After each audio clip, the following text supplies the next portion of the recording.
ਐਕਸਟ੍ਰੀਮਿਜ਼ਮ ਦੇ ਸ਼ਬਦ ਦੀ ਜਿਹੜੀ ਵਰਤੋਂ ਹੈਗੀ ਆ ਉਹ ਉਸ ਰਿਪੋਰਟ ਦੇ ਵਿੱਚ ਕੀਤੀ ਗਈ ਹੈ। ਤੇ ਹੁਣ ਲੇਟਲੀ ਅਸੀਂ ਦੇਖਿਆ ਕਿ ਜਦੋਂ ਸਿੱਖ ਜਥੇਬੰਦੀਆਂ ਵੱਲੋਂ ਸਿੱਖ ਸੰਗਤਾਂ ਦਾ ਵਿਰੋਧ ਹੋਇਆ, ਖਾਲਸਾ ਸਾਜਣਾ ਦਿਵਸ ਨੂੰ ਮੁੱਖ ਰੱਖਦਿਆਂ ਜਿਹੜੀਆਂ ਪਰੇਡਸ ਨਿਕਲਣੀਆਂ ਨੇ ਹੁਣ ਇਸ ਮਹੀਨੇ ਦੇ ਵਿੱਚ, ਉਹਨਾਂ ਦੇ ਵਿੱਚ ਇਹ ਆਵਾਜ਼ ਉੱਠਣ ਲੱਗ ਪਈ ਸੀ ਕਿ ਜਿਹੜੇ ਲਿਬਰਲ ਐਮਪੀਜ਼ ਹੈਗੇ ਨੇ ਜਾਂ ਪੋਲੀਟੀਸ਼ੀਅਨਸ ਨੇ ਉਹਨਾਂ ਨੂੰ ਸਟੇਜਾਂ ਦੇ ਉੱਪਰ ਆਉਣ ਦੀ ਇਜਾਜ਼ਤ ਨਹੀਂ ਦਿੱਤੀ ਜਾਵੇਗੀ। ਇਹ ਖਾਲਸਾ ਸਾਜਣਾ ਦਿਵਸ ਦੀਆਂ ਜਿਹੜੀਆਂ ਨਗਰ ਕੀਰਤਨ ਨਿਕਲਣੇ, ਭਾਵੇਂ ਉਹ ਸਰੀ ਵੈਂਕੂਵਰ ਸਾਈਡ ਹੋਵੇ ਜਾਂ ਇੱਧਰ ਟੋਰਾਂਟੋ ਬਰੈਂਪਟਨ ਏਰੀਏ ਦੇ ਵਿੱਚ, ਗ੍ਰੇਟਰ ਟੋਰਾਂਟੋ ਏਰੀਏ ਦੇ ਵਿੱਚ ਹੋਵੇ।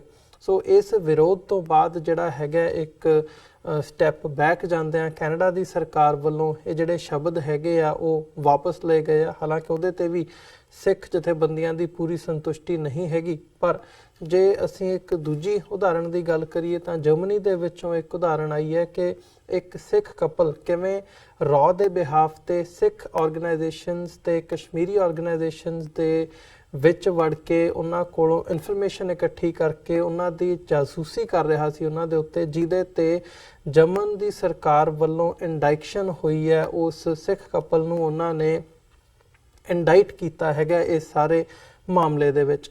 ਸੋ ਇਹ ਮਾਮਲਾ ਜਾਂ ਇਹਦੀਆਂ ਜਿਹੜੀਆਂ ਜੜ੍ਹਾਂ ਹੈਗੀਆਂ ਨੇ ਇਸ ਇਨਫਿਲਟ੍ਰੇਸ਼ਨ ਦੀਆਂ ਜਾਂ ਸਿੱਖਾਂ ਦੇ ਜਿਹੜੇ ਹੱਕ ਹੈਗੇ ਆ, ਸਿੱਖਾਂ ਦੀਆਂ ਜਿਹੜੀਆਂ ਗਤੀਵਿਧੀਆਂ ਹੈਗੀਆਂ ਨੇ ਬਾਹਰਲੇ ਮੁਲਕਾਂ ਦੇ ਵਿੱਚ, ਉਹਨਾਂ ਦੇ ਵਿੱਚ ਕਿਸ ਹੱਦ ਤੱਕ ਜਾ ਕੇ ਇਨਫਿਲਟ੍ਰੇਸ਼ਨ ਕੀਤੀ ਜਾਂਦੀ ਹੈ, ਕਿਵੇਂ ਸਿੱਖ ਹੱਕਾਂ ਨੂੰ ਜਾਂ ਸਿੱਖ ਹਿੱਤਾਂ ਨੂੰ ਢਾਹ ਲਾਉਣ ਦੀ ਕੋਸ਼ਿਸ਼ ਕੀਤੀ ਜਾਂਦੀ ਹੈ, ਨੁਕਸਾਨ ਪਹੁੰਚਾਉਣ ਦੀ ਕੋਸ਼ਿਸ਼ ਕੀਤੀ ਜਾਂਦੀ ਹੈ। ਇਸ ਬਾਬਤ ਅਸੀਂ ਅੱਜ ਗੱਲਬਾਤ ਕਰਾਂਗੇ। ਖਾਸ ਤੌਰ ਤੇ ਇਹ ਜੋ ਦੋ ਉਦਾਹਰਨਾਂ ਪਿਛਲੇ ਸਮੇਂ ਦੇ ਵਿੱਚ ਸਾਡੇ ਸਾਹਮਣੇ ਆਈਆਂ ਨੇ ਇਸ ਨੂੰ ਮੁੱਖ ਰੱਖਦੇ ਹਾਂ। ਸੋ ਇਸ ਸਾਰੀ ਗੱਲਬਾਤ ਦੇ ਲਈ ਅੱਜ ਸਾਡੇ ਨਾਲ ਟੋਰਾਂਟੋ ਤੋਂ ਮੀਡੀਆ ਪਰਸਨੈਲਿਟੀ ਸਰਦਾਰ ਹਰਪ੍ਰੀਤ ਸਿੰਘ ਸਾਡੇ ਨਾਲ ਫੋਨ ਲਾਈਨ ਤੇ ਬਣੇ ਨੇ। ਆਓ ਉਹਨਾਂ ਨਾਲ ਮਿਲ ਕੇ ਅੱਜ ਦੀ ਵਿਚਾਰ ਚਰਚਾ ਦੀ ਸ਼ੁਰੂਆਤ ਕਰਦੇ ਹਾਂ। ਹਰਪ੍ਰੀਤ ਸਿੰਘ ਜੀ, ਤੁਹਾਡਾ ਸਵਾਗਤ ਹੈ ਜੀ। ਵਾਹਿਗੁਰੂ ਜੀ ਕਾ ਖਾਲਸਾ, ਵਾਹਿਗੁਰੂ ਜੀ ਕੀ ਫਤਿਹ। ਹਾਂਜੀ ਵੀਰ ਅਮਰਵੀਰ ਸਿੰਘ ਜੀ, ਬਹੁਤ ਬਹੁਤ ਧੰਨਵਾਦ ਇੱਕ ਵਾਰ ਫਿਰ ਤੋਂ ਜਿਹੜੇ ਸਾਡੇ ਸਰੋਤੇ ਨੇ ਜਾਂ ਸਾਡੇ ਦਰਸ਼ਕ ਨੇ ਉਹਨਾਂ ਦੇ ਰੂਬਰੂ ਕਰਨ ਦੇ ਲਈ। ਔਰ ਸਭ ਤੋਂ ਪਹਿਲਾਂ ਜਿੰਨੇ ਵੀ ਸਾਡੇ ਸਰੋਤੇ ਨੇ ਜਾਂ ਦਰਸ਼ਕ ਨੇ ਉਹਨਾਂ ਨੂੰ ਵਾਹਿਗੁਰੂ ਜੀ ਕਾ ਖਾਲਸਾ, ਵਾਹਿਗੁਰੂ ਜੀ ਕੀ ਫਤਿਹ ਜੀ।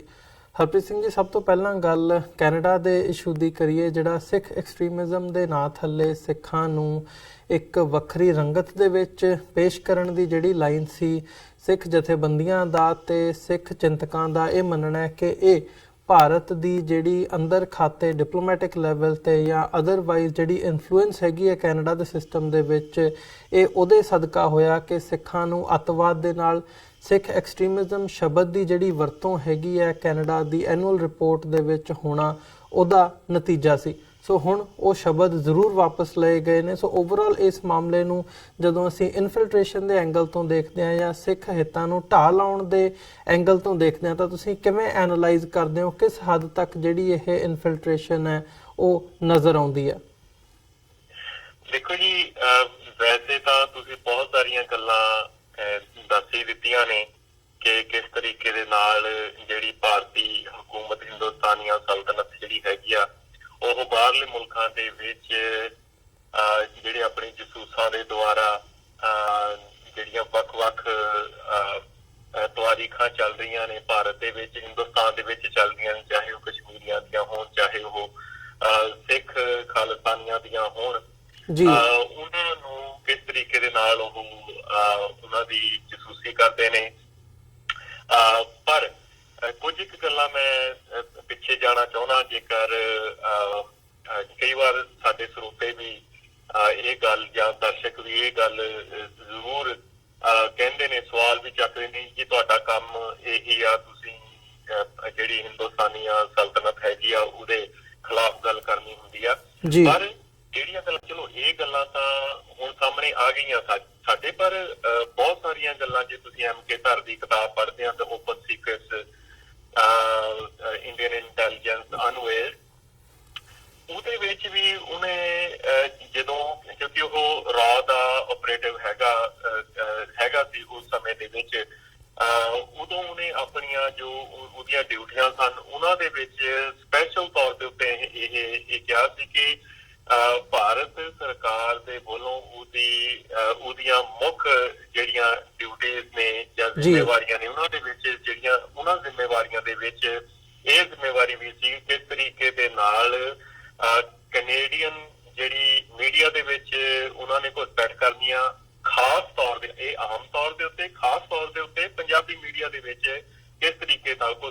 ਹੋਈਆਂ। ਔਰ ਜਿਸ ਤਰੀਕੇ ਦੇ ਨਾਲ ਉਸ ਸਮੇਂ ਦੇ ਵਿੱਚ ਜਾਂ ਉਸ ਸਮੇਂ ਤੋਂ ਅੱਗੇ ਵੀ ਇਹ ਜਿਹੜੀਆਂ ਚੀਜ਼ਾਂ ਨੇ ਉਹ ਲਗਾਤਾਰਤਾ ਦੇ ਨਾਲ ਜਾਰੀ ਨੇ। ਔਰ ਇਹ ਸਾਡੇ ਸਾਹਮਣੇ ਕੋਈ ਸਾਨੂੰ ਸਬੂਤ ਦੇਣ ਦੀ ਨਹੀਂ ਲੋੜ ਹੈਗੀ। ਰੋਜ਼ਮਰਾ ਦੀ ਜ਼ਿੰਦਗੀ ਦੇ ਵਿੱਚ ਜੇਕਰ ਤੁਸੀਂ ਪੰਜਾਬੀ ਮੀਡੀਆ ਦਾ ਇੱਥੇ ਹਾਲ ਦੇਖਦੇ ਆ ਤੇ ਉਹਦੇ ਵਿੱਚ ਤੁਹਾਨੂੰ ਭਾਰਤ ਸਰਕਾਰ ਦੀ ਜਾਂ ਹਿੰਦੁਸਤਾਨੀਆਂ ਸਲਤਨਤ ਦੀ ਜਿਹੜੀ ਮੁਦਾਖਲਤ ਹੈਗੀ ਆ ਉਹ ਸਾਫ਼ ਝਲਕਦੀ ਨਜ਼ਰ ਆਊਗੀ।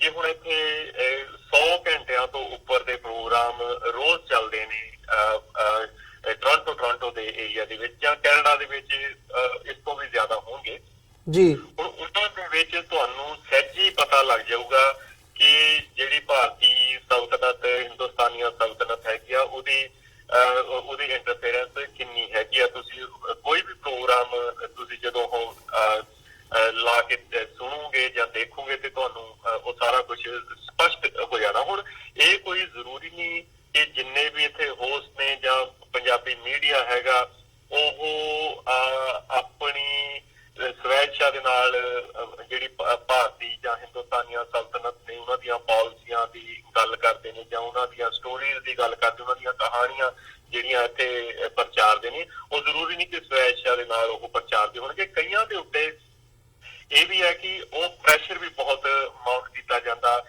ਕਿਸ ਤਰੀਕੇ ਨਾਲ। ਹੁਣ ਕਿਉਂਕਿ ਇਹ ਗੱਲਾਂ ਮੈਂ ਤਾਂ ਕਹਿ ਸਕਦਾ, ਮੈਂ ਆਪ ਇਸ ਖੇਤਰ ਦੇ ਵਿੱਚ ਕਾਫੀ ਦੇਰ ਸਰਗਰਮ ਰਿਹਾ ਔਰ ਕਾਫੀ ਦੇਰ ਦੇ ਕਹਿਣ ਦਾ ਮਤਲਬ ਇਹ ਹੈ ਕਿ ਸਾਡਾ ਪ੍ਰੋਗਰਾਮ ਕਦੀ ਵੀ 9 ਮਹੀਨਿਆਂ ਤੋਂ ਜ਼ਿਆਦਾ ਚੱਲਿਆ ਨਹੀਂ।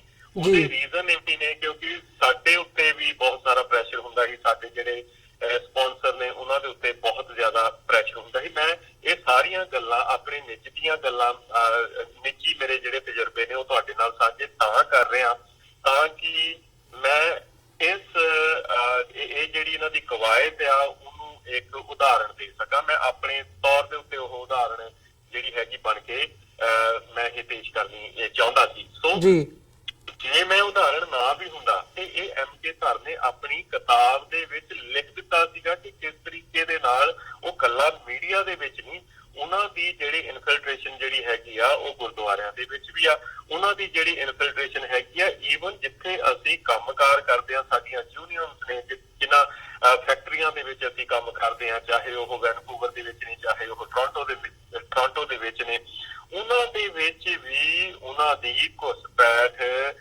ਕਰਵਾਈ ਜਾਂਦੀ ਆ, ਚਾਹੇ ਉਹ ਲਾਲਚ ਦੇ ਕੇ ਤੇ ਚਾਹੇ ਉਹ ਡਰ ਦੇ ਨਾਲ ਵੀ ਜਿਹੜੀਆਂ ਹੈਗੀਆਂ ਹਾਂ ਤੁਹਾਨੂੰ ਅਸੀਂ ਵੀਜ਼ਾ ਨਹੀਂ ਦੇਣਾ, ਤੁਹਾਡੇ ਜਿਹੜੇ ਉੱਧਰਲੇ ਕੰਮ ਨੇ ਉਹ ਅਸੀਂ ਸੌਰਨ ਨਹੀਂ ਦੇਣੇ ਹੈਗੇ। ਸੋ ਏਦਾਂ ਦੀਆਂ ਬਹੁਤ ਸਾਰੇ ਜਿਹੜੇ ਪ੍ਰੈਸ਼ਰ ਵਾਲੇ ਟੈਕਟਿਕਸ ਨੇ ਉਹ ਅਪਣਾਏ ਜਾਂਦੇ ਨੇ। ਹੁਣ ਤੁਸੀਂ ਇਹ ਕਹਿ ਰਹੇ ਹੋ ਕਿ ਓਕੇ, ਇੱਕ ਗੱਲ ਹੋਰ ਕਿ ਇਹ ਪਿਛਲੇ ਸਮੇਂ ਦੇ ਵਿੱਚ ਜਿਹੜੀ ਕੈਨੇਡੀਅਨ ਪੋਲਿਟੀ ਹੈਗੀ ਜਾਂ ਕੈਨੇਡੀਅਨ ਜਿਹੜੀ ਸਿਆਸਤ ਹੈਗੀ ਆ ਉਹਦੇ ਵਿੱਚ ਵੀ ਚਾਹੇ ਉਹ ਨੋਮੀਨੇਸ਼ਨ ਲੈਵਲ ਤੋਂ ਲੈ ਕੇ ਜਦੋਂ ਇਲੈਕਸ਼ਨਾਂ ਹੁੰਦੀਆਂ ਨੇ ਉਹਨਾਂ ਦੇ ਵਿੱਚ ਵੀ ਜਾਂ ਇਲੈਕਸ਼ਨਾਂ ਤੋਂ ਬਾਅਦ ਵੀ ਜਿਹੜੀ ਪਾਲਿਸੀ ਪੱਧਰ ਦੇ ਉੱਤੇ ਪਾਲਿਸੀ ਮੈਟਰਸ ਦੇ ਉੱਤੇ ਵੀ ਜਿਹੜਾ ਹੈਗਾ ਆ ਉਹ ਭਾਰਤੀ ਘੁਸਪੈਠ ਜਾਂ ਭਾਰਤੀਆਂ ਦਾ ਅਸਰ ਕੈਨੇਡੀਅਨ ਸਰਕਾਰ ਦੇ ਉੱਤੇ ਜਾਂ ਕੈਨੇਡੀਅਨ ਜਿਹੜਾ ਸਿਸਟਮ ਹੈ ਉਹਦੇ ਵਿੱਚ ਸਾਫ਼ ਦੇਖਿਆ ਜਾ ਸਕਦਾ। ਜਿਵੇਂ ਪਿਛਲੇ ਸਾਲ 2018 ਦੇ ਵਿੱਚ ਜਦੋਂ ਜਸਟਿਨ ਟਰੂਡੋ ਸਾਹਿਬ ਗਏ ਸੀਗੇ ਉੱਧਰ ਹਿੰਦੁਸਤਾਨ ਦੇ ਵਿੱਚ ਤੇ ਜਿਸ ਤਰੀਕੇ ਦੇ ਨਾਲ ਉਹਨਾਂ ਦਾ ਉੱਥੇ ਉਹਨਾਂ ਨੂੰ ਟ੍ਰੀਟਮੈਂਟ ਦਿੱਤੀ ਗਈ ਔਰ ਉਹ ਤੋਂ ਬਾਅਦ ਜਿਹੜਾ ਹੈਗਾ ਉਹਨਾਂ ਦੇ ਉੱਤੇ ਪ੍ਰੈਸ਼ਰ ਪਾਇਆ ਗਿਆ ਤੇ ਉਸ ਪ੍ਰੈਸ਼ਰ ਤੋਂ ਬਾਅਦ ਹੀ ਜਿਹੜੀ ਨਵੀਂ ਰਿਪੋਰਟ ਜਾਰੀ ਕੀਤੀ ਗਈ ਸੀ, ਸੇਫਟੀ ਰਿਪੋਰਟ ਕੈਨੇਡੀਅਨ ਸਰਕਾਰ ਦੇ ਵੱਲੋਂ ਬਿਨਾਂ ਕਿਸੇ ਸਬੂਤ ਦੇ ਬਿਨਾਂ ਕਿਸੇ ਆਧਾਰ ਦੇ ਜਿਹੜਾ ਸਿੱਖ ਪ੍ਰੈਕਟਾਂ ਦੇ ਵਿੱਚ ਖਾਲਿਸਤਾਨੀ ਐਕਸਟ੍ਰੀਮਿਜ਼ਮ ਦੀ ਉਹਦੇ 'ਚ ਗੱਲਬਾਤ ਕੀਤੀ ਗਈ ਸੀ, ਜਦ ਕਿ ਇਹ ਕੋਈ ਵੀ ਉਹਦੀ ਉਦਾਹਰਣ ਨਹੀਂ ਪੁਖਤਾ ਦਿੱਤੀ ਗਈ ਵੀ ਭਾਈ 2016 2017 ਦੇ ਵਿੱਚ 2018 ਦੇ ਵਿੱਚ ਐਡਾ ਕੀ ਹੋ ਗਿਆ ਕਿ ਉਹਦੇ ਇਸ ਰਿਪੋਰਟ ਦੇ ਵਿੱਚ ਸਿੱਖ ਖਾਲਿਸਤਾਨੀ ਐਕਸਟ੍ਰੀਮਿਜ਼ਮ ਦੀ ਗੱਲਬਾਤ ਆ ਉਹਨਾਂ ਨੂੰ ਕਰਨੀ ਸੀ। ਇਹ ਸਾਫ਼ ਤੇ ਸਾਫ਼ ਜਿਹੜਾ ਵੀ ਬੰਦਾ ਥੋੜਾ ਜਿਹਾ ਵੀ ਦਿਮਾਗ ਰੱਖਦਾ ਉਹ ਇਹ ਗੱਲ ਨੂੰ ਸਮਝ ਕਿ 2018 ਦੀ ਜੋ ਟ੍ਰੀਟਮੈਂਟ ਜਸਟਿਨ ਟਰੂਡੋ ਦੀ ਦਿੱਲੀ ਦੇ ਵਿੱਚ,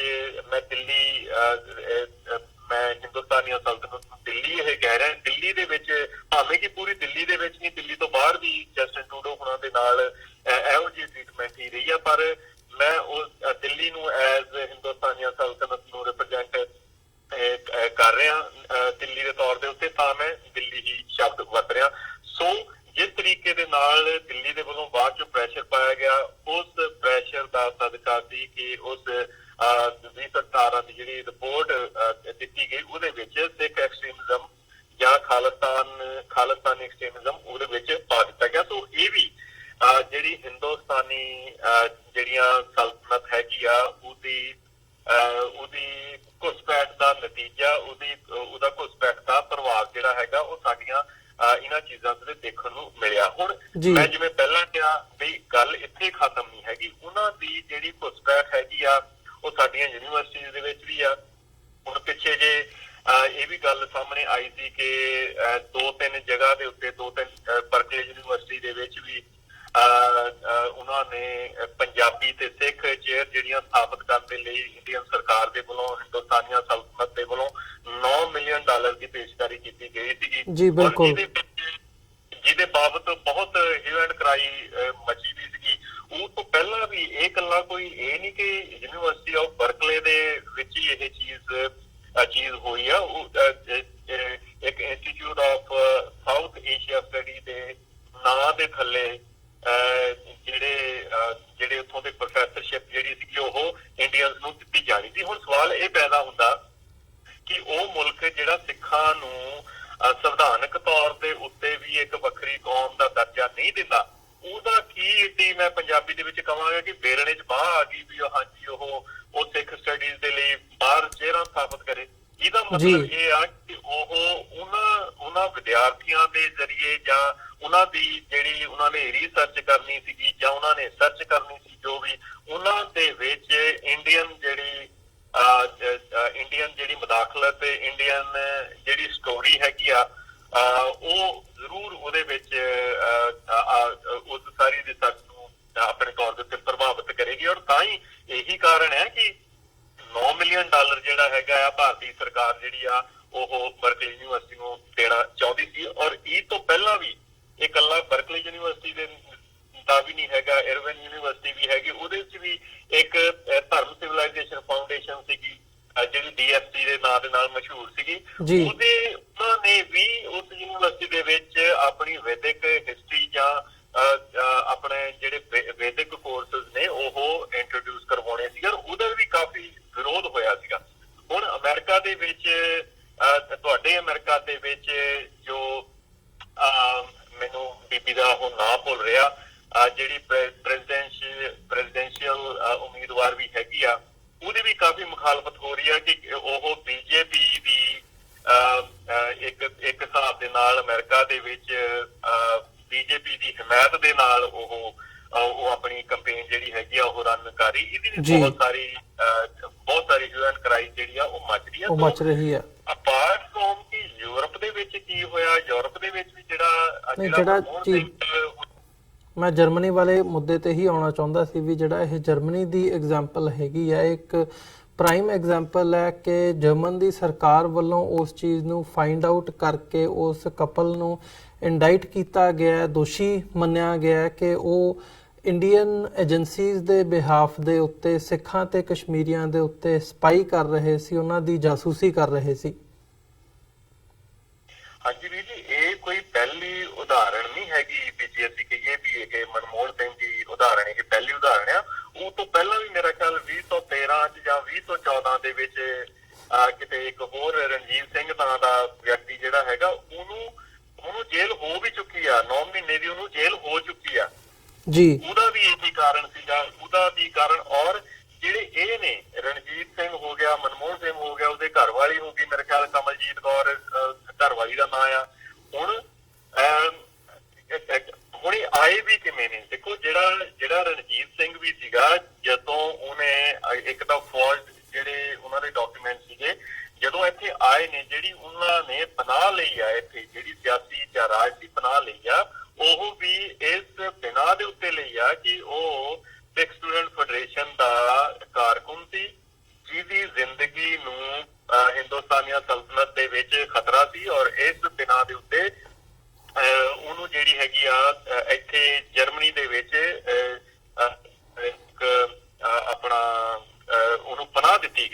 ਜੀ ਉਹਨੂੰ ਐਜ਼ ਅ ਰਿਫਿਊਜੀ ਸੈੱਟ ਕੀਤਾ ਗਿਆ ਔਰ ਉਹਨੂੰ 9 ਮਹੀਨੇ ਦੀ ਸਜ਼ਾ ਹੋ ਵੀ ਗਈ ਹੈ 2013 ਜਾਂ 14 ਦੀ ਇਹ ਗੱਲ ਹੈਗੀ। ਹੁਣ ਆਹ ਚੀਜ਼ ਸਾਹਮਣੇ ਆਈ ਆ।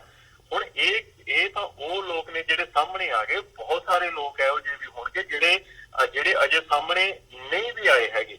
ਹੁਣ ਸਾਨੂੰ ਖਤਰਾ ਜਾਂ ਸਾਡਾ ਕੰਸਰਨ ਇੱਥੇ ਇਹ ਨਹੀਂ ਹੈਗਾ ਕਿ ਇਹ ਸਾਹਮਣੇ ਆਏ ਨਹੀਂ, ਕਿਉਂਕਿ ਇਹੋ ਜਿਹੀਆਂ ਐਸਪੀਓਨਾਜ ਜਿਹੜੀ ਹੈਗੀ ਆ ਘਟਨਾਵਾਂ ਇਹ ਹਮੇਸ਼ਾ ਵਾਪਰਦੀਆਂ ਰਹਿੰਦੀਆਂ ਹੁੰਦੀਆਂ ਨੇ। ਇੱਕ ਦੇਸ਼ ਦੀ ਦੂਸਰੇ ਦੇਸ਼ ਦੇ ਵਿੱਚ ਇਹ ਚੀਜ਼ ਹੁੰਦੀ ਰਹਿੰਦੀ। ਪਰ ਸਾਨੂੰ ਜਿਹੜਾ ਜ਼ਿਆਦਾ ਖਦਸ਼ਾ ਜਾਂ ਜਿਹੜੀ ਸਾਡਾ ਕੰਸਰਨ ਜ਼ਿਆਦਾ ਇਸ ਗੱਲ ਦਾ ਆ ਕਿ ਇਹ ਤਾਂ ਸਿਰਫ ਜਸੂਸੀ ਕਰ ਰਹੇ ਨੇ, ਪਰ ਜੇ ਤੁਹਾਨੂੰ ਕੋਈ ਵੀ ਇਹੋ ਜਿਹੀ ਇਹਨਾਂ ਦੇ ਬੰਦੇ ਸਿੱਖਾਂ ਦੇ ਭੇਸ ਦੇ ਵਿੱਚ ਕੋਈ ਵੀ ਕਾਰਵਾਈ ਇਹੋ ਜਿਹੀ ਕਰ ਦੇਣ ਜਿਹੜੀ ਇਹ ਪ੍ਰੂਵ ਕਰਨ ਦੇ ਉੱਤੇ ਤੁਲੇ ਹੋਏ ਨੇ, ਤੇ ਫਿਰ ਉਸ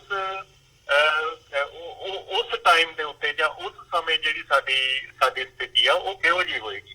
ਸੋ ਸਾਡਾ ਕੰਸਰਨ ਇਸ ਵੇਲੇ ਇਹੋ ਜਿਹਾ ਕਿ ਭਾਰਤ ਵਰਗੀ ਜਾਂ ਹਿੰਦੁਸਤਾਨੀਆਂ ਸਲਤਨਤ ਵਰਗੀ ਸਰਕਾਰ ਜਿਹੜੀ ਆਪਣੀਆਂ ਵੋਟਾਂ ਦੀ ਖਾਤਰ ਆਪਣੀਆਂ ਰਾਜਸੀ ਸ਼ਕਤੀ ਦੀ ਖਾਤਰ ਆਪਣੇ ਬੰਦੇ ਮਰਵਾ ਵੀ ਸਕਦੀਆਂ ਨੇ, ਕਿਸੇ ਦੇ ਮਾਰ ਵੀ ਸਕਦੀਆਂ ਨੇ, ਕਿਸੇ ਬਾਹਰਲੇ ਦੇ ਉੱਤੇ ਸਰਜੀਕਲ ਸਟ੍ਰਾਈਕਾਂ ਵੀ ਕਰ ਸਕਦੀਆਂ ਨੇ, ਝੂਠ ਵੀ ਬੋਲ ਸਕਦੀਆਂ ਨੇ, ਕੁਝ ਵੀ ਕਰ ਸਕਦੀਆਂ ਨੇ।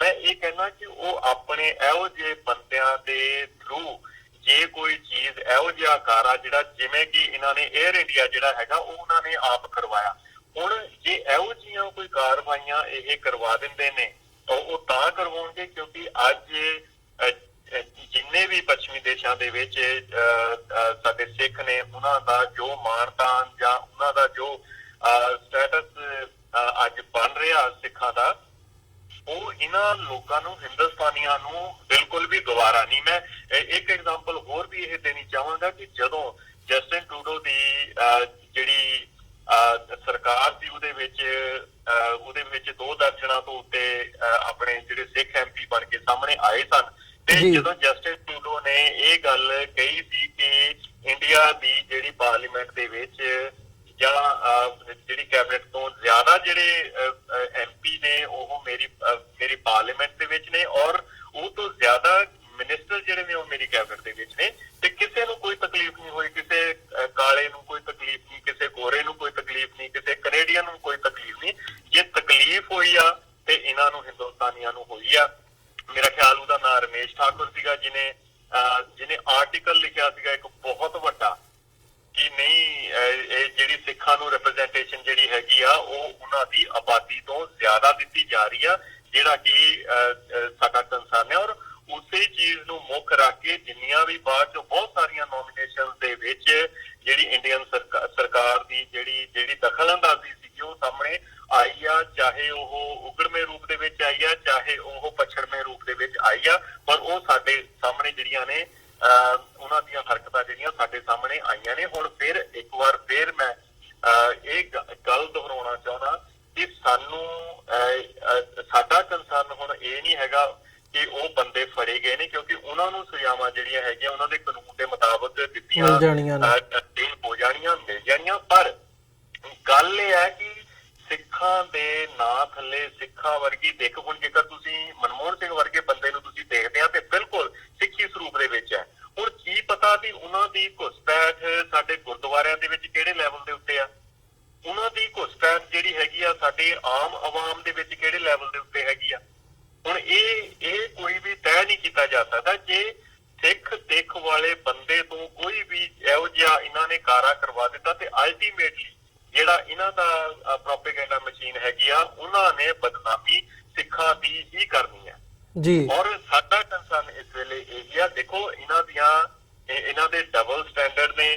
ਜੇਕਰ ਕੋਈ ਸਿੱਖ ਹੋ ਕੇ ਸਿੱਖੀ ਦੀ ਗੱਲ ਉਸ ਪੋਲਿਟਿਕਸ ਦੇ ਵਿੱਚ ਕਰਦਾ ਤੇ ਇਹ ਕਹਿ ਦਿੰਦੇ ਨੇ ਕਿ ਧਰਮ ਤੇ ਜਿਹੜੀ ਸਿਆਸਤ ਆ ਉਹ ਵੱਖਰੀ ਰੱਖੋ। ਮੋਦੀ ਹੋ ਗਿਆ, ਯੋਗੀ ਹੋ ਗਿਆ, ਉਹਨਾਂ ਦੀ ਪ੍ਰਾਚੀ ਮਹਾਰਾਜ ਹੋ ਗਏ, ਪਤਾ ਨਹੀਂ ਕਿੰਨਾਂ ਦੀਆਂ ਸਾਧਵੀਆਂ ਨੇ, ਕਿੰਨਾਂ ਦੇ ਸਾਧੂ ਨੇ, ਕੀ ਉਹ ਪਾਰਲੀਮੈਂਟਾਂ ਦੇ ਵਿੱਚ ਉਹ ਜਾਂਦੇ ਨੇ, ਉਹ ਕੀਰਤਨ ਕਰਨ ਜਾਂਦੇ ਨੇ, ਉੱਥੇ ਉਹ ਵੀ ਤਾਂ ਧਰਮ ਤੇ ਸਿਆਸਤ ਜਿਹੜੀ ਆ ਇਕੱਠੀ ਕਰਨ ਜਾਂਦੇ ਨੇ ਜੀ। ਉਹਨਾਂ ਦੇ ਲਈ ਧਰਮ ਤੇ ਸਿਆਸਤ ਇਕੱਠੀ ਆ ਤੇ ਸਾਡੇ ਲਈ ਜਿਹੜਾ ਕਿ ਸਾਡੇ ਧਰਮ ਦਾ ਦੇ ਬੁਨਿਆਦੀ ਜਿਹੜੇ ਸਿਧਾਂਤ ਨੇ ਉਹ ਧਰਮ ਤੇ ਸਿਆਸਤ ਜਿਹੜੀ ਆ ਉਹ ਇਕੱਠੀ ਚੱਲਦੀ ਆ, ਠੀਕ ਆ। ਪਰ ਉਹਨਾਂ ਦੀ ਇਹ ਬੁਨਿਆਦੀ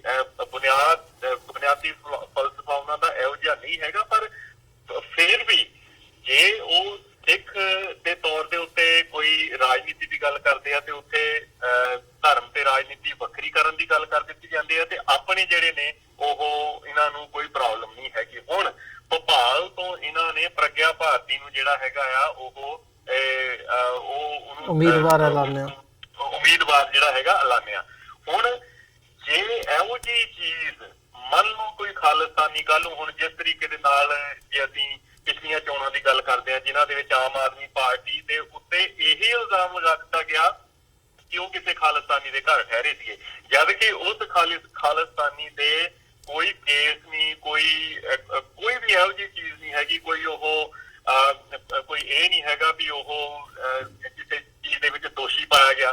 ਪਰ ਇਹਨਾਂ ਨੇ ਉਸ ਚੀਜ਼ ਨੂੰ ਚੱਕ ਲਿਆ। ਪਰ ਪ੍ਰਗਿਆ ਭਾਰਤੀ ਦੇ ਵੇਲੇ ਉਹਨਾਂ ਨੇ ਇਹ ਕਹਿਤਾ ਜੀ ਉਹ ਤਾਂ ਕੋਰਟ ਦੇ ਵੱਲੋਂ ਜਿਹੜੀ ਹੈਗੀ ਆ ਉਹ ਦੋਸ਼ੀ ਕਰਾਰ ਨਹੀਂ ਦਿੱਤੀ ਗਈ, ਜਿਹਦਾ ਮਤਲਬ ਦੋਸ਼ੀ ਨਹੀਂ ਹੈਗੀ ਦਾ ਮਤਲਬ ਉਹ ਨਿਰਦੋਸ਼ ਆ ਜੀ। ਸੋ ਇਹੋ ਜਿਹੇ ਤਰੀਕੇ ਵਰਤ ਕੇ ਇਹ ਆਪਣੇ ਬੰਦਿਆਂ ਨੂੰ ਕੱਢਦੇ ਨੇ ਤੇ ਦੂਸਰਿਆਂ ਨੂੰ ਫਸਾਉਂਦੇ ਨੇ। ਸੋ ਮੇਨ ਗੱਲ ਇਹ ਹੈ ਕਿ ਜਿਹਦਾ ਰਾਜ ਹੈ ਉਹਦਾ ਬਹੁਤ ਕੁਛ ਹੈ। ਇਹੋ ਜਿਹੀਆਂ ਜਿਹੜੀਆਂ ਸਾਡੇ ਕੋਲ ਉਦਾਹਰਨਾਂ ਬਹੁਤ ਨੇ, ਮੈਨੂੰ ਪਤਾ ਕਿ ਸਮਾਂ ਇੰਨਾ ਜ਼ਿਆਦਾ ਨਹੀਂ ਹੈਗਾ ਕਿ ਉਹ ਜਿਹੜੀਆਂ ਗੱਲਾਂ ਬਾਤਾਂ ਜਿਹੜੀਆਂ ਸਾਂਝੀਆਂ ਕੀਤੀਆਂ ਜਾਣ। ਪਰ ਇੱਕ ਵਾਰ ਫਿਰ ਮੈਂ ਆਪਣੇ ਸਿੱਖਾਂ ਨੂੰ ਇਹ ਬੇਨਤੀ ਜ਼ਰੂਰ ਕਰਦਾ ਕਿ ਥੋੜਾ ਜਿਹਾ ਅੱਖਾਂ ਖੋਲ ਕੇ, ਥੋੜਾ ਜਿਹਾ ਅਸੀਂ ਆਪਣੇ ਦਿਮਾਗ ਖੋਲ ਕੇ ਵਿਚਰੀਏ ਤੇ ਇਹਨਾਂ ਚੀਜ਼ਾਂ ਦੀ ਤੁਲਨਾ ਇੱਕ ਦੂਸਰੇ ਦੇ ਨਾਲ ਕੀਤੀ ਜਾਵੇ, ਕਿਉਂਕਿ ਅਸੀਂ ਪ੍ਰਭਾਵ ਥੱਲੇ ਬਹੁਤ ਜਲਦੀ ਆਉਨੇ ਆ। ਸਾਨੂੰ ਸਵੈ ਦੋਸ਼ੀ ਆਪਣੇ ਆਪ ਨੂੰ ਮੰਨਣ ਦਾ ਇੱਕ ਬਹੁਤ ਵੱਡਾ ਮਰਜ਼ ਹੈ। ਮੈਂ ਇਹ ਕਹਿਣਾ ਚਾਹੁੰਦਾ, ਮੈਂ ਇਹ ਬੇਨਤੀ ਕਰਨੀ ਚਾਹੁੰਦਾ ਕਿ ਥੋੜਾ ਜਿਹਾ ਆਪਣੇ ਹੋਰਾਈਜ਼ਨਸ ਨੂੰ ਖੋਲ ਕੇ ਜੇਕਰ ਅਸੀਂ ਇਸ ਸਿਆਸਤ ਦਾ ਮੁਤਾਲਿਆ ਕਰਾਂਗੇ ਤੇ ਸਾਨੂੰ ਬਹੁਤ ਸਾਰੀਆਂ ਚੀਜ਼ਾਂ ਜਿਹੜੀਆਂ ਨੇ ਉਹ ਕਲੀਅਰ ਹੋਣਗੀਆਂ। ਜੀ ਬਿਲਕੁਲ ਹਰਪ੍ਰੀਤ ਸਿੰਘ ਜੀ, ਤੁਹਾਡਾ ਬਹੁਤ-ਬਹੁਤ ਧੰਨਵਾਦ। ਤੁਸੀਂ ਆਪਣਾ ਸਮਾਂ ਕੱਢ ਕੇ ਸਾਡੇ ਨਾਲ ਵਿਚਾਰਾਂ ਦੀ ਸਾਂਝ ਪਾਈ ਹੈ ਤੇ ਜ਼ਰੂਰ ਅੰਤ ਦੇ ਵਿੱਚ ਇਹੀ ਅਸੀਂ ਕਹਿ ਸਕਦੇ ਹਾਂ ਵੀ ਜਿਹੜੀ ਇਹ ਸਿਚੁਏਸ਼ਨ ਹੈਗੀ ਹੈ, ਹਰ ਇੱਕ ਸਿੱਖ ਜਿੱਥੇ ਤੱਕ ਵੀ ਸਾਡੀ ਆਵਾਜ਼ ਪਹੁੰਚਦੀ ਹੈ ਉੱਥੇ ਬੈਠਾ ਹੈ ਤਾਂ ਆਪਣੇ ਤੌਰ ਤੇ ਇੰਡੀਵਿਜੂਅਲ ਲੈਵਲ ਤੇ ਵੀ ਤੇ ਜਥੇਬੰਦਕ ਰੂਪ ਦੇ ਵਿੱਚ ਵੀ ਸੁਹਿਰਦਤਾ ਦੀ ਲੋੜ ਹੈ। ਆਪਣੀਆਂ ਅੱਖਾਂ ਤੇ ਕੰਨ ਖੁੱਲ੍ਹੇ ਰੱਖਣ ਦੀ ਲੋੜ ਹੈ ਤਾਂ ਕਿ ਜਿਹੜੀ ਵੀ ਐਕਟੀਵਿਟੀ ਸਿੱਖ ਹਿੱਤਾਂ ਨੂੰ ਢਾਹ ਲਾਉਣ ਵਾਲੀ ਕੋਈ ਹੁੰਦੀ ਹੈ ਉਹਨੂੰ ਮੌਕੇ ਦੇ ਉੱਤੇ ਜਿਹੜਾ ਹੈਗਾ ਫੜਿਆ ਜਾ ਸਕੇ ਤੇ ਬੇਨਕਾਬ ਕੀਤਾ ਜਾ ਸਕੇ, ਦੁਨੀਆ ਦੇ ਸਾਹਮਣੇ ਲਿਆਂਦਾ ਜਾ ਸਕੇ। ਸੋ ਇਹਨਾਂ ਹੀ ਸ਼ਬਦਾਂ ਦੇ ਨਾਲ ਅੱਜ ਦੇ ਸ਼ੋਅ ਦੇ ਵਿੱਚ ਇੱਥੇ ਹੀ ਇਜਾਜ਼ਤ ਚਾਹਾਂਗੇ ਜੀ। ਬਹੁਤ-ਬਹੁਤ ਧੰਨਵਾਦ ਹਰਪ੍ਰੀਤ ਸਿੰਘ ਜੀ ਤੁਹਾਡਾ। ਫਤਿਹ ਦੀ ਸਾਂਝ ਪਾਈ ਅੰਤ ਦੇ ਵਿੱਚ। ਵਾਹਿਗੁਰੂ ਜੀ ਕਾ ਖਾਲਸਾ, ਵਾਹਿਗੁਰੂ ਜੀ ਕੀ ਫਤਿਹ। ਵਿਊਅਰਸ, ਉਮੀਦ ਕਰਦੇ ਹਾਂ ਅੱਜ ਦੀ ਸਾਡੀ ਇਹ ਗੱਲਬਾਤ ਸਰਦਾਰ ਹਰਪ੍ਰੀਤ ਸਿੰਘ ਹੋਰਾਂ ਦੇ ਨਾਲ ਤੁਹਾਨੂੰ ਜ਼ਰੂਰ ਪਸੰਦ ਆਈ ਹੋਵੇਗੀ। ਸੋ ਅੱਜ ਦੇ ਸ਼ੋਅ ਦੇ ਵਿੱਚ ਜਾਣ ਤੋਂ ਪਹਿਲਾਂ ਤੁਹਾਡੇ ਚਰਨਾਂ ਦੇ ਵਿੱਚ ਬੇਨਤੀ ਵੀ ਕਰਨੀ ਚਾਹਾਂਗੇ ਕਿ ਇਸ ਪਲੇਟਫਾਰਮ ਨੂੰ ਅੱਗੇ ਵਧਾਉਣ ਦੇ ਲਈ ਸਾਨੂੰ ਤੁਹਾਡੀ ਸਹਾਇਤਾ ਦੀ ਲੋੜ ਹੈ। TV84 ਨੂੰ ਡੋਨੇਟ ਕਰਨ ਦੇ ਲਈ ਤੁਸੀਂ ਸਾਡੀ ਵੈਬਸਾਈਟ www.tv84.tv ਤੇ ਜਾ ਕੇ ਸਾਨੂੰ ਡੋਨੇਟ ਕਰ ਸਕਦੇ ਹੋ ਤੇ ਮੰਥਲੀ ਡੋਨੇਸ਼ਨਸ ਦੇ ਲਈ ਪਲੇਜ ਕਰ ਸਕਦੇ ਹੋ। ਜੇ ਚੈੱਕ ਰਾਹੀਂ ਡੋਨੇਸ਼ਨਸ ਭੇਜਣੀਆਂ ਚਾਹੁੰਦੇ ਹੋ ਤਾਂ TV84 ਦੇ ਨਾਂ ਦਾ ਚੈੱਕ ਬਣਾ ਕੇ ਤੁਸੀਂ ਸਾਨੂੰ ਸਾਡੇ ਐਡਰੈਸ ਤੇ ਮੇਲ ਕਰ ਸਕਦੇ ਹੋ। 3601 37th ਐਵਨਿਊ, ਲੌਂਗ ਆਈਲੈਂਡ ਸਿਟੀ, ਨਿਊਯਾਰਕ 11101। ਵੈਬਸਾਈਟ ਇੱਕ ਵਾਰ ਫਿਰ ਦੱਸਦੇ ਹਾਂ www.tv84.tv। ਇਸ ਦੇ ਨਾਲ ਵਿਊਅਰਸ ਅਸੀਂ ਅੱਜ ਦੇ ਇਸ ਪ੍ਰੋਗਰਾਮ ਦੇ ਵਿੱਚ ਤੁਹਾਡੇ ਕੋਲੋਂ ਇੱਥੇ ਹੀ ਇਜਾਜ਼ਤ ਚਾਹਾਂਗੇ। ਦੁਬਾਰਾ ਫਿਰ ਕੱਲ ਨੂੰ ਤੁਹਾਡੇ ਨਾਲ ਮੁਲਾਕਾਤ ਹੋਵੇਗੀ। ਤਦ ਤੱਕ ਲਈ ਇਜਾਜ਼ਤ ਦਿਓ ਜੀ। ਵਾਹਿਗੁਰੂ ਜੀ ਕਾ ਖਾਲਸਾ, ਵਾਹਿਗੁਰੂ ਜੀ ਕੀ ਫਤਿਹ।